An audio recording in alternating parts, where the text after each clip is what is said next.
Harley Davidson shipped roughly 40% fewer motorcycles in North America over the past 2 years compared to their 2014 peak. And right now, walk into almost any dealership in Texas, Florida, or Arizona, and you'll spot the same 6 bikes sitting on the showroom floor collecting dust. We're talking price cuts, free accessories, 0% financing, and they still won't move. One of them?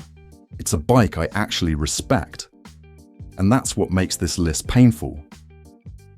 Harley Davidson Sport Glide. You walk into a Harley dealer with about 20 grand to spend, looking for a do-it-all bike. Something you can commute on, take weekend trips on, maybe ride 2 up every once in a while. The salesman points you at a Sport Glide. Batwing fairing, saddlebags, 107 cubic inch Milwaukee 8 motor. On paper, check every box. In reality, nobody's buying it.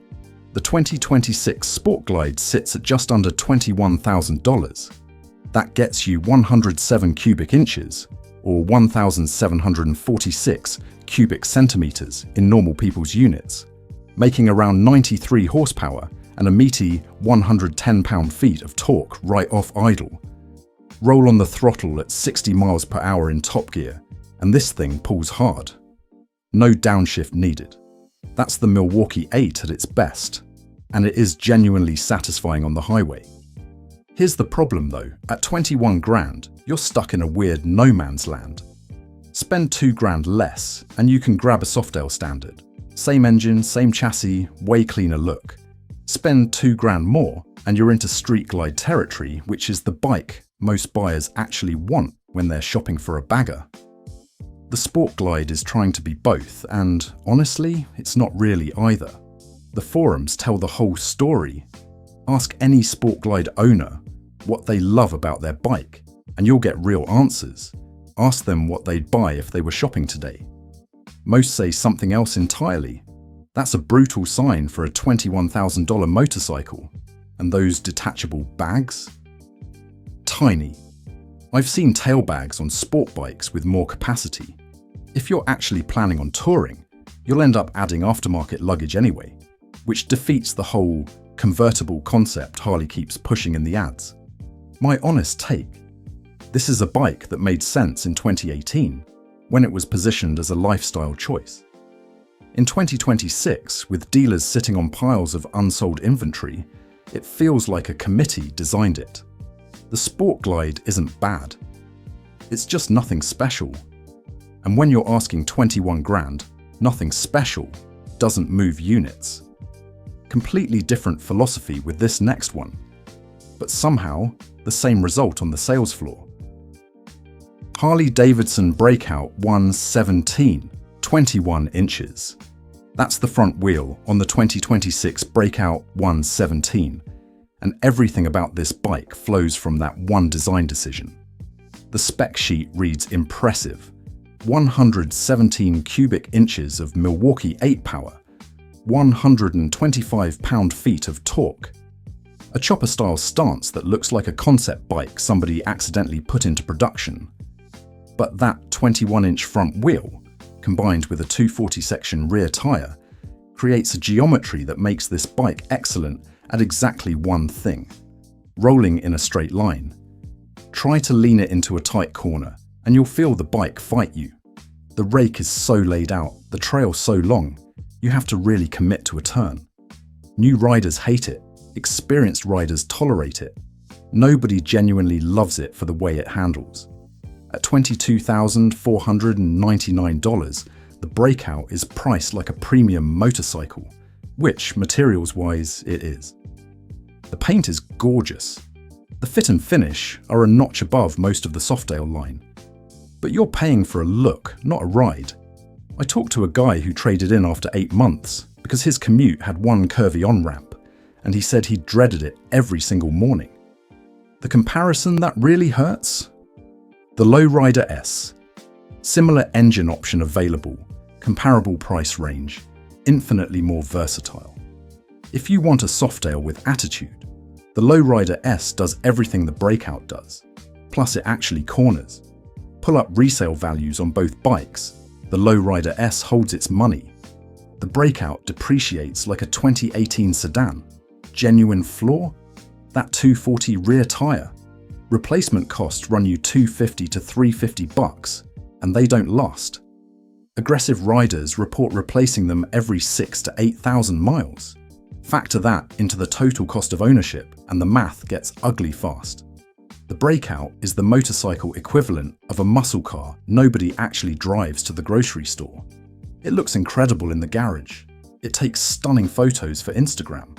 But when it comes to spending real money and riding real miles, most buyers walk right past it toward a bike that does more things well.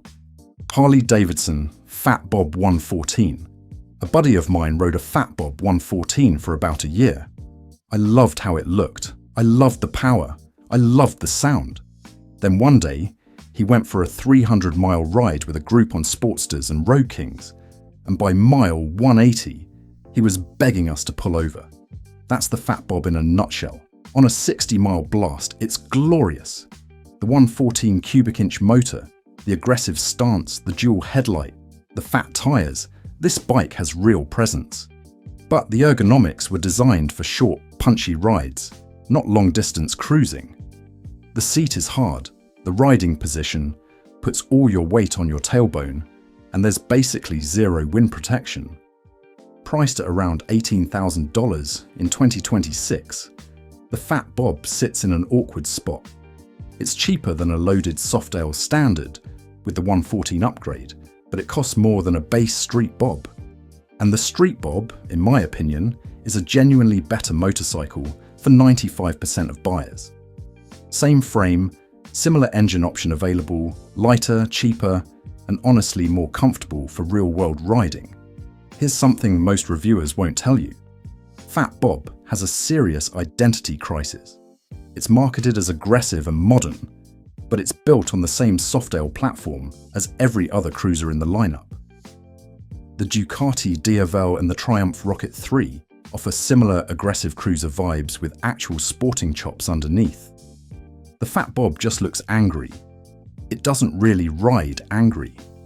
One genuine flaw: those inverted front forks look amazing but don't actually provide a meaningfully better ride than the standard Softail units. It's a styling exercise dressed up as a performance upgrade? Would I own one? Honestly, no, and the used market agrees with me. Scroll through any motorcycle classified site, and Fat Bobs are sitting. Owners list them, relist them, drop the price, and still struggle to move them. The kicker? Harley keeps building them, which is exactly why dealers in 2026 are stuck on piles of Fat Bobs they ordered 2 years ago. Quick break. If you're catching value in this breakdown, hit the like button. It actually helps the channel grow, and it takes about a second of your time. Harley Davidson Nightster, $9,999. That's roughly what Harley asked for a 2026 Nightster, and that price, more than anything else, is why this bike isn't selling. Let me explain. Under 10 grand used to buy you a brand new Sportster 883, torquey, air-cooled, classic Harley that felt like it was going to shake itself apart at idle in the best possible way. The Nightster replaced that legacy with a liquid-cooled Revolution Max 975 T-engine making 90 horsepower. Sounds great on paper. In practice, the bike feels sanitized, smoother, more refined, less Harley. Ask any longtime Sportster loyalist and they'll tell you the Nightster is a betrayal. Ask a new rider cross-shopping the segment and they'll tell you for under 10 grand, they'd rather have a Royal Enfield Super Meteor, an Indian Scout, or a Triumph Speed 400 with money left over for gear and gas. Here's the math that kills it. A 2026 Honda Rebel 1100 DCT runs about $9,500. 1100 cubic centimeters parallel twin, actual modern tech, adjustable riding modes, and it's demonstrably faster, more comfortable, and more fuel efficient. The Nightster has heritage, styling. That's a hard sell when you're asking a premium over a bike that does more. The genuine flaw nobody talks about. The fuel tank on the Nightster holds just over 3 gallons. At highway speeds, you're stopping every 120 miles. For a bike aimed at entry-level cruiser buyers, who might want to take it out of the city occasionally, that's unacceptable. Where the Nightster succeeds is in the hardware. The engine is genuinely good. The handling is miles better than any previous Sportster. The brakes actually work. These are real improvements. But they come at the cost of the soul that made the Sportster line iconic in the first place. My read, the Nightster is a good motorcycle made for a buyer who doesn't exist. Traditional Harley people don't want it. Import riders don't want it. It's caught between two audiences and selling to neither. Dealers know this. That's why so many new Nightsters are sitting on floors with 2024 and 2025 build dates. And here's your open loop. The next bike on this list makes the Nightster look like a bestseller. Pan America 1250 Special, the BMW R 1300 GS. That's the motorcycle Pan America was built to beat. And back in 2021, when it launched, journalists actually thought Harley might pull it off. 5 years later, the GS still outsells the Pan America roughly 4-1 in the American market. And the Pan America Special, priced at $20,199 in 2026, is arguably the hardest sell in the entire Harley lineup. Look, the bike itself isn't bad. The 1250cc Revolution Max engine pumps out 150 horsepower, which is genuinely competitive in this segment. The adaptive ride height is clever technology that actually works. The bike lowers itself when you stop, making it much more manageable for shorter riders. And the chassis is surprisingly capable off-road, more so than anyone expected from a company that hadn't built an adventure bike in its entire history. But here's the problem. Adventure bike buyers are by nature brand agnostic and obsessive about details. They don't care about heritage. They care about build quality, parts availability on international trips, dealer networks in remote areas, and resale value. Harley loses on every one of those metrics compared to BMW, KTM, or Triumph in the adventure segment. The community feedback on this is brutal. Actual Pan America owners love their bikes. Potential buyers who cross-shop against the BMW GS or Triumph Tiger 1200 almost always pick the European options. Why? Accessory ecosystems, proven mileage, long-term reliability data, global dealer support. Pan America is playing catch-up in a category where the competition has a 40-year head start. Flaw? Service intervals are short and parts costs run high, especially for a bike that's supposed to handle serious adventure duty. A valve check on this thing can run over $1,000 at most dealers. On a BMW GS, the same service runs about 60% of that cost. Honest opinion, if Harley had launched this bike 10 years earlier, it would have had a real shot. In 2026, the adventure market is saturated with established, proven competitors. The Pan America is a perfectly good motorcycle that nobody wants to own because the alternatives are frankly better at the specific thing this bike is trying to do. Which brings us to the bike that, in my opinion, made this entire list. The most controversial Harley in the lineup. The one that broke loyal customers' hearts. And is still stacking up on showroom floors 5 years after launch. Sportster S. The Sportster line built Harley Davidson. For 64 years, it was the entry point into the brand, the bike every rider either started on or aspired to. Then Harley replaced it. That's the problem the Sportster S was supposed to solve. Modernize the platform, attract younger riders, compete with imports. The result, now in its 5th year of production, is sitting on dealer floors at $16,999, with discounts getting deeper every quarter. The 1,252 cubic centimeters Revolution Max engine in this bike makes 121 horsepower. That's more than double what the old Sportster 1200 produced. 0 to 60 happens in under 4 seconds. This is, by every objective measure, the most powerful and most capable Sportster ever built. And that's exactly why it's failing. Traditional Harley buyers didn't want a 121 horsepower superbike engine cruiser. They wanted the raw, vibey, air-cooled Sportster that felt like a mechanical animal. Younger buyers cross-shopping at this price point looked at the Sportster S and saw a bike that's outgunned by a Yamaha MT-07 at almost half the price. Here's the pattern nobody in the industry wants to say out loud. The Sportster S is a motorcycle that split Harley's customer base down the middle, and both halves rejected it.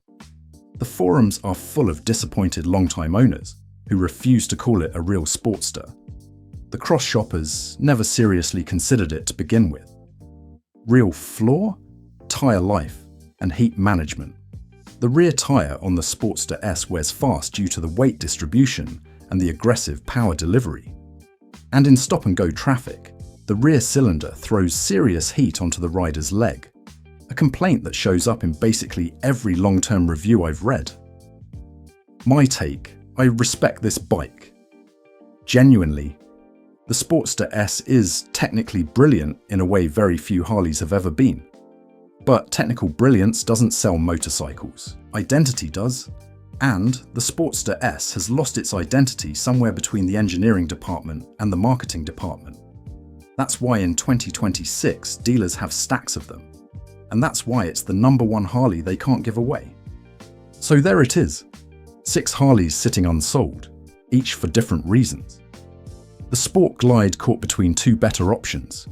The Breakout that can't corner, the Fat Bob that can't tour, the Nightster that's too expensive for what it delivers, the Pan America that loses to better adventure bikes, and the Sportster S that forgot what made a Sportster a Sportster.